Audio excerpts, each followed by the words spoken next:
For an update on efforts to secure our elections, we're joined now by CBS News election law contributor David Becker, the founder of the Center for Election Innovation and Research, and CBS News national security contributor Sam Vinograd, who is a top counterterrorism official at the Department of Homeland Security. Good to have you both here.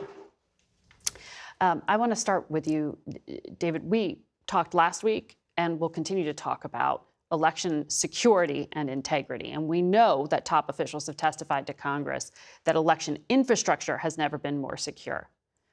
But there are a lot of buts in this environment we're going into.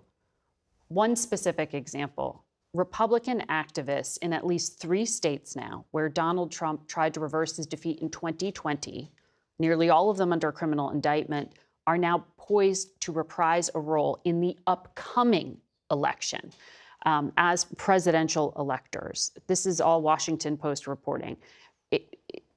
What does that mean for the integrity of the events they are directly going to be involved with? Yeah, as you noted, the 2020 election was an incredible success with regard to election security. Higher turnout than we've ever seen before, in the middle of a global pandemic, and that work has withstood the highest scrutiny we've ever seen in any election for now over 3.5 years. Not a single challenges. Yeah, exactly. No evidence in any court of any problem. And yet we remember going back to Detroit in 2020, attacks on counting centers. There were efforts to organize fake electors, which are being litigated, and criminal charges have been brought in many states.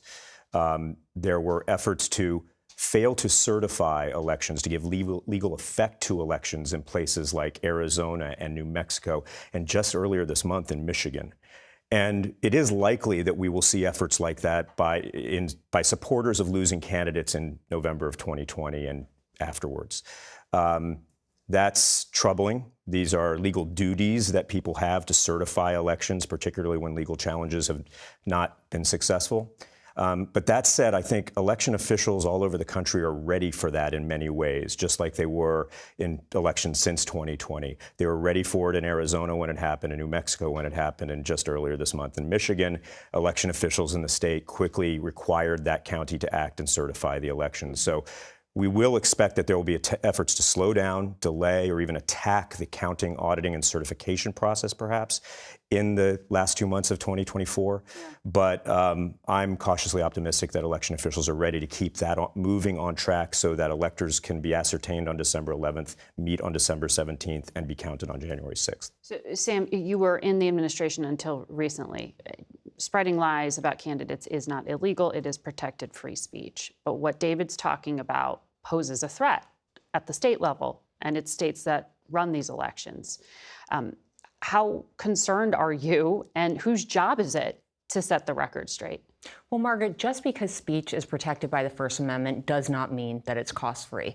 We know that in today's threat environment, disinformation is unfortunately becoming the norm rather than the exception when it comes to election security. And it's having a direct impact. We know that there's been an unprecedented level of physical threats arising out of election-related disinformation. January 6th is just one example. The Department of Justice's Election Threats Task Force has made 17 arrests, 13 convictions in their ongoing investigations. And when election-related disinformation spreads, every American needs to understand that does give a benefit to our adversaries, Russia and China, who want to sow discord and undermine our democratic processes. Americans should be confident in our election infrastructure security, but our information ecosystem remains incredibly vulnerable.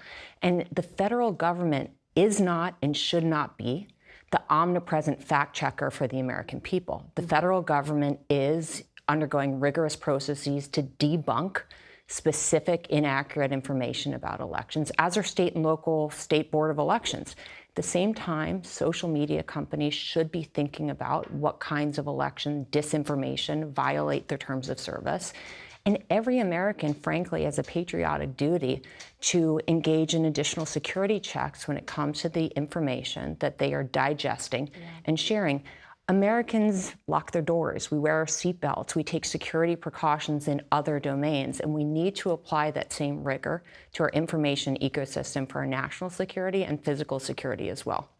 No, we put a lot on the electorate to keep themselves informed, and certainly here we will try to be fact-checking, but there is so much disinformation misinformation sometimes, but a lot of it's deliberate. I want to ask you, David. Speaker Johnson told reporters earlier this week he knew intuitively that non-U.S. citizens had been voting in the elections. He said it's not easily proven, but he issued a statement saying Russian spies, Chinese diplomats, and illegal aliens are influencing the election. How does an election official certify that someone is a U.S. citizen when they come to vote? There are multiple protections around this. First, it is against the law. There is a federal statute, 18 U.S. Code, Section 611, that says it's unlawful, up to a year in jail, and fines for a non-citizen that votes. In addition, under the Help America Vote Act, which has been in place for over 2 decades, every single registered voter needs to provide ID before registering. And that ID is almost always a driver's license number, which is checked against the motor vehicles file. And when you go to motor vehicles, you know you need to show legal presence. Most people show a birth certificate from the United States or a passport, which shows that they're citizens. That can be checked against that. If they don't have that. If they don't have that, they can provide a Social Security number, which is also checked, or they have to provide ID at the polls before they vote. So there's absolute ID for voter registration. And we know these two protections have been enormously successful because this is knowable, despite what the speaker might have said. Georgia, for instance, ran an audit of their entire voter registration system. They found about 1,500 people that they couldn't confirm whether they were citizens or not, and determined that literally 0 of them had voted.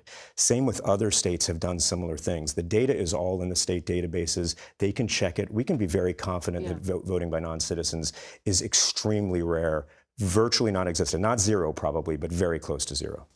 Sam, how much planning is the federal government doing going into this election when we know there may be perhaps even violent disagreement?